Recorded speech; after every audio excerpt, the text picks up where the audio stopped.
Assalamualaikum warahmatullahi wabarakatuh.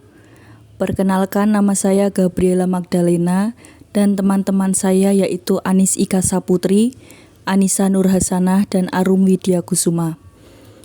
Di sini kami akan mempresentasikan tentang siklus pengeluaran untuk memenuhi tugas mata kuliah Sistem Informasi Akuntansi.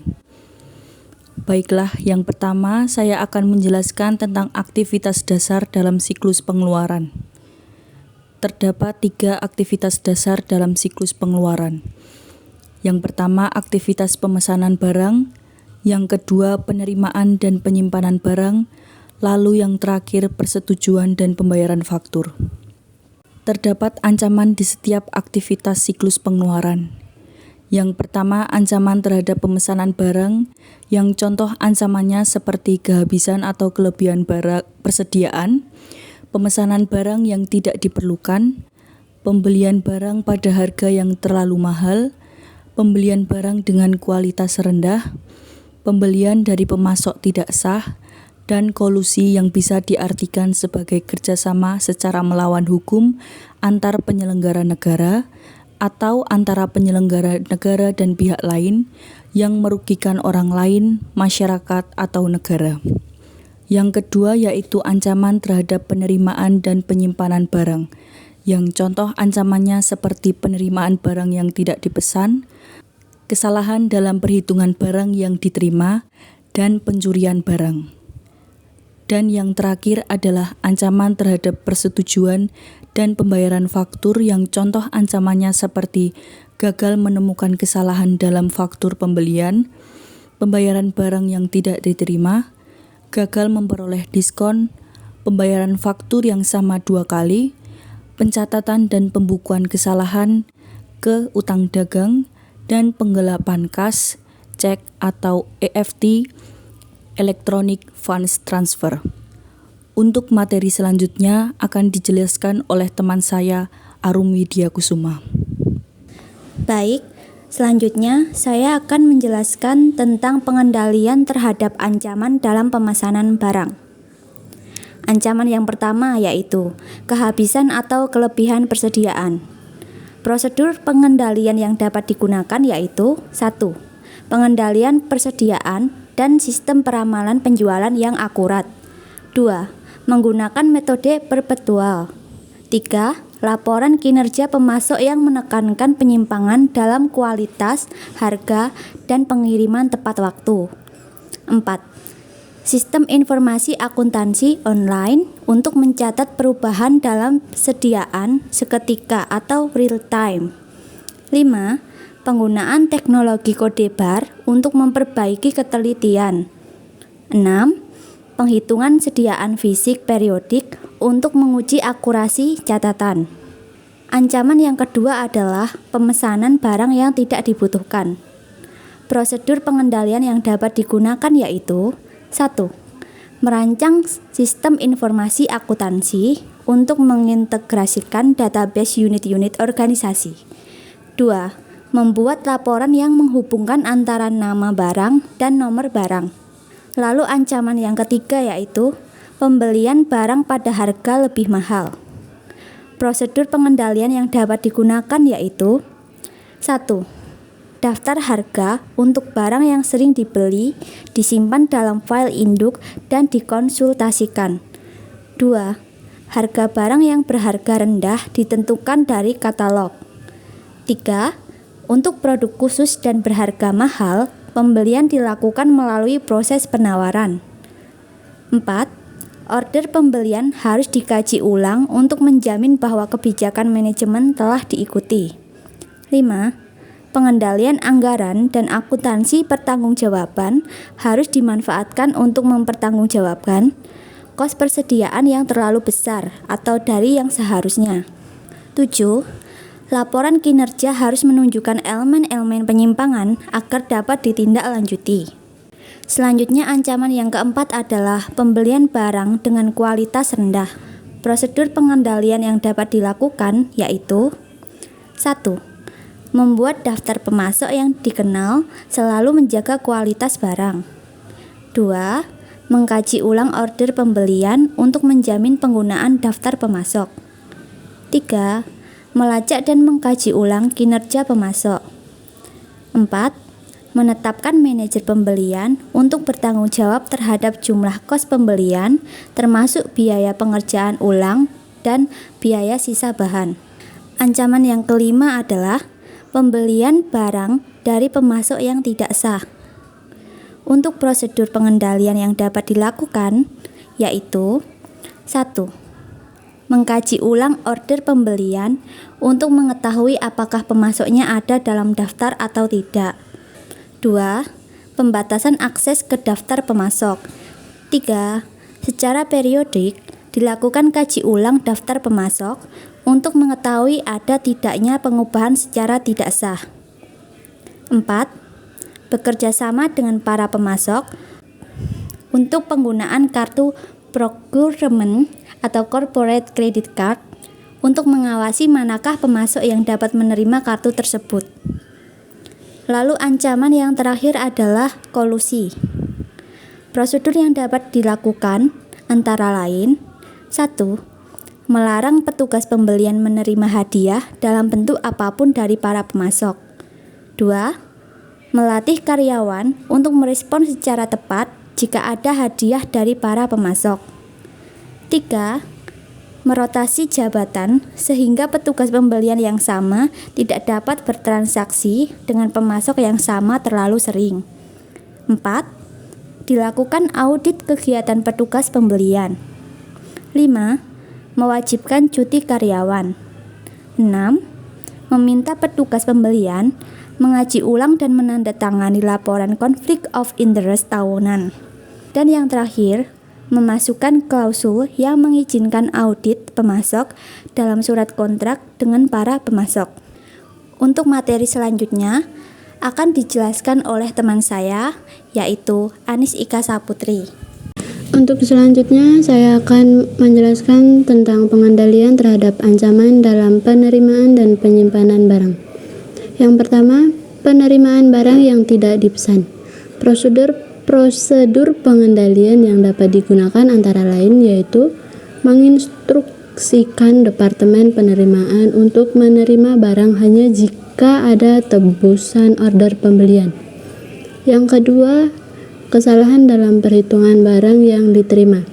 Prosedur pengendalian yang dapat digunakan antara lain: gunakan teknologi kode bar, merancang formulir penerimaan sehingga karyawan tidak dapat melihat kuantitas yang dipesan, mewajibkan petugas penerimaan barang untuk menandatangani laporan untuk pertanggungjawaban, menawarkan bonus jika ada yang berhasil menemukan adanya perbedaan atau selisih, meminta pengawas persediaan untuk menghitung ulang barang yang diterima jika bagian penerimaan barang. Yang ketiga, pencurian barang atau persediaan.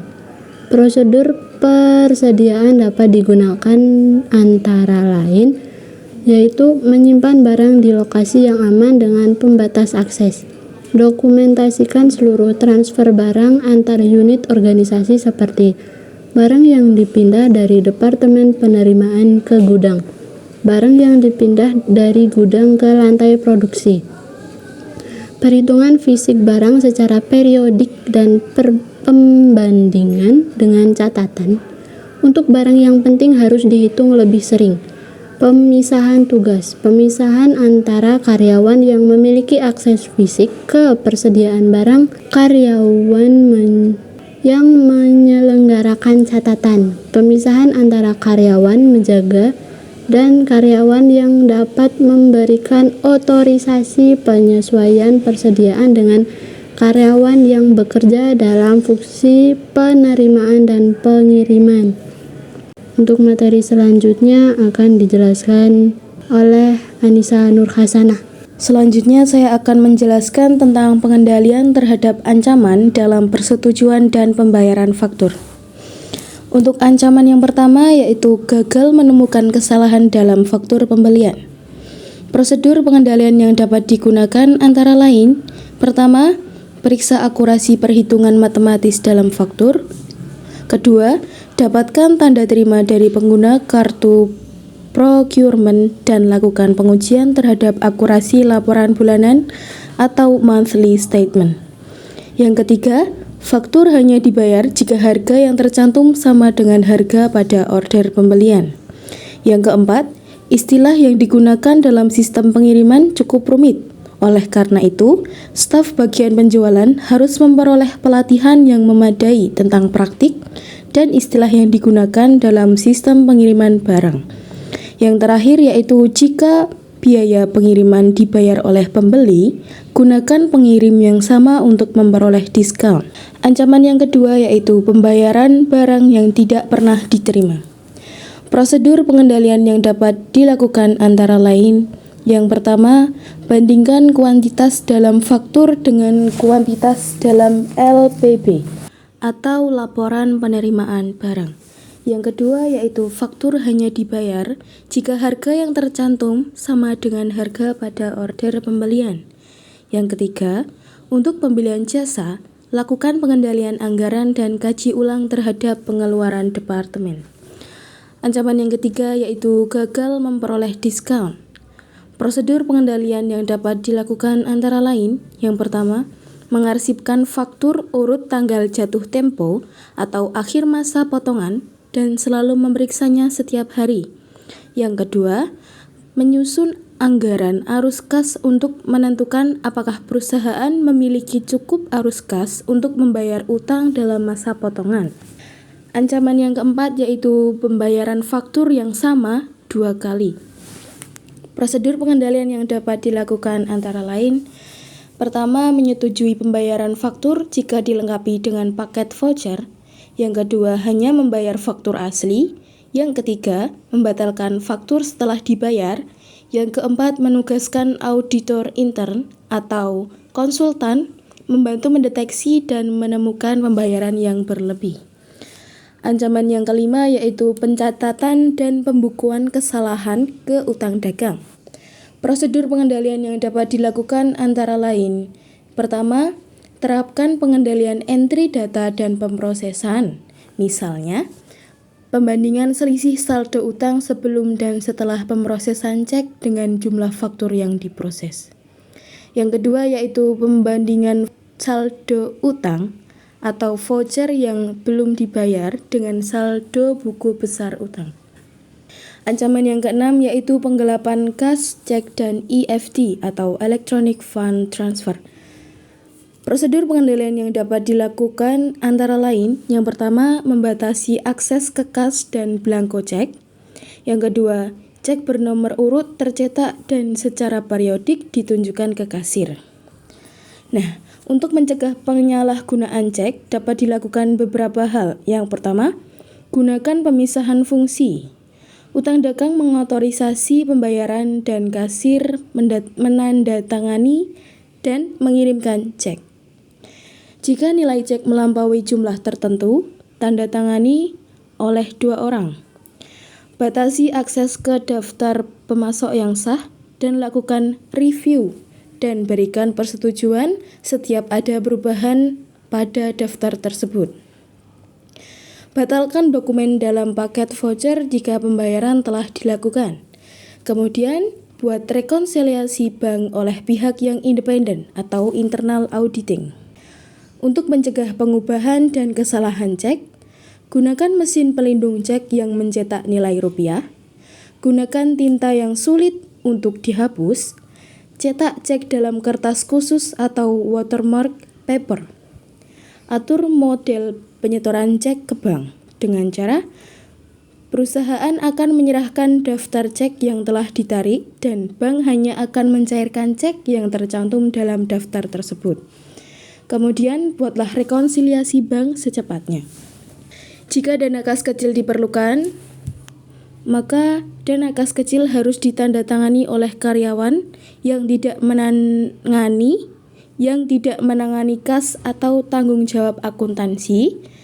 Dana kas kecil diselenggarakan dengan sistem dana tetap dan pengisian kembali dengan voucher. Voucher harus dibatalkan ketika dana kas kecil diisi kembali dan dilakukan penghitungan mendadak secara periodik dan petugas harus bertanggung jawab jika ada kekurangan kas kecil. Electronic fund transfer membutuhkan tambahan prosedur pengendalian sebagai berikut. Yang pertama, pengendalian akses fisik dan logis yang ketat. Yang kedua, pengubahan password dan user IDs secara berkala. Yang ketiga, transaksi harus dienkripsi. Yang keempat, transaksi harus diberi cap waktu dan diberi nomor. Yang kelima, kelompok pengawas memantau transaksi dan mengendalikan atau mengawasi EFT atau Electronic Funds Transfer. Dan yang terakhir, modul audit yang melekat dapat dimanfaatkan untuk memantau transaksi secara elektronis dan menandai hal-hal yang menyimpang. Mungkin cukup sekian yang dapat kami sampaikan. Banyak kurang dan lebihnya kami mohon maaf. Wassalamualaikum warahmatullahi wabarakatuh.